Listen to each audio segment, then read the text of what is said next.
আলহামদুলিল্লাহি রাব্বিল আলামিন মায়াকা নাস্তাইন। না, উনি আসলে আমাদের যে রংপুর বিভাগ আছে, এই 5টা জেলা, এই 5টা জেলার উনি অভিভাবক। এটা হয়তো আপনারা জানেন না। আজকে আমরা এইরকম একজন লোককে পাইছি, এই রংপুর অঞ্চলের প্রত্যেকটা কৃষকের অভিভাবক উনি। তাহলে আপনাদের কোনো সমস্যা থাকলে স্যার বলছিল, স্যারকে এখনই বলতে পারেন, আর এখনো সুযোগ আছে। আপনাদের যে কোনো সমস্যা স্যার ইনশাল্লাহ সমাধান করতে পারবে, আমার বিশ্বাস। আচ্ছা, ঠিক আছে। আপনি যেটা বলতে চাচ্ছেন, অলরেডি নতুন নীতিমালা আপনি জানেন বোধহয় এটা। যদি এখনো না পারেন, পরবর্তীতে আমার উপসর্গ আছে, আমি আছি, আমাদের মাধ্যমে স্যারের কাছে মেসেজ পৌঁছাইতে পারবো ইনশাআল্লাহ। ঠিক আছে? তো যাই হোক, স্যার যে তথ্য আমাদের দিল, বিশেষ করে আমাদের সুস্থ থাকার জন্য যে তথ্যগুলো দিল, আপনারা এগুলো পালন করবেন। আপনারা পুষ্টির দিকে একটু সচেতন হবেন। খাবার ক্ষেত্রে মূলা কিনবেন না গাজর কিনবেন, যেটা রঙিন ফসল সেটা কেনার চেষ্টা করবেন, যেখানে হচ্ছে ক্যারোটিন বেশি থাকে, অ্যান্টি অক্সিডেন্ট বেশি থাকে, তাই না? আবার এই যে আমাদের কন্টাল ফসলের একটা বিষয় বলি, এটা মাটির নিচে যে হয় কন্টাল ফসল, এটার মধ্যে হচ্ছে যতগুলো স্টার্চ আছে, বলা যায় যে মিষ্টি আলুটা সবচেয়ে ভালো। এটা হচ্ছে যাদের হচ্ছে ডায়াবেটিস আছে, স্যার এটা ডায়াবেটিস চালের কথা বললো। এটা আঁশ জাতীয়, কিন্তু আঁশও আছে, কিন্তু প্রচুর। হ্যাঁ, প্রচুর প্রচুর আঁশ আছে, এবং গ্লাইসেমিক ইন্ডেক্স যেটা বলা হয় সেটা কম, অনেক কম। এটা 50-এর নিচে যদি সিদ্ধ করে খাওয়া যায়। তাহলে যারা ডায়াবেটিস রোগী আছেন তারা অন্য হচ্ছে এই শর্করা খাওয়াচ্ছে, এটা যদি খান এটা উপকার হবে। আস্তে আস্তে এটা হচ্ছে শর্করাটা রিলিজ হয়।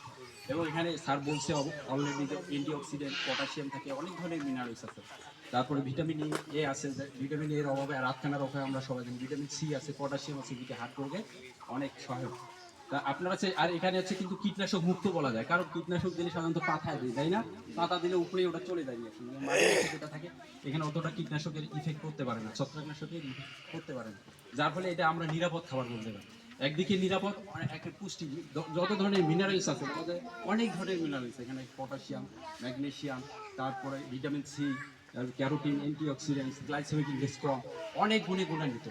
উনি বলছিল যে আলমগীর চাচা বলছে, আপনাদের এলাকার যে মুরব্বী, উনি বলছে যে একটা ডিম খায় আর একটা হচ্ছে আলু সিদ্ধ। আসলে অনেকে এখন এটা যারা জানে তারা নাস্তার সাথে কিন্তু এটা যোগ করতেছে। তা আমরা বিশ্বাস করি, আমরা প্রত্যাশা করি, কৃষক যে বলছে এখনো সব আলু মাপে নেই, উনি আন্দাজে বলছে।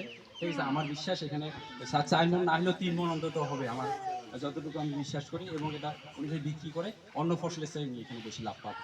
ঠিক আছে?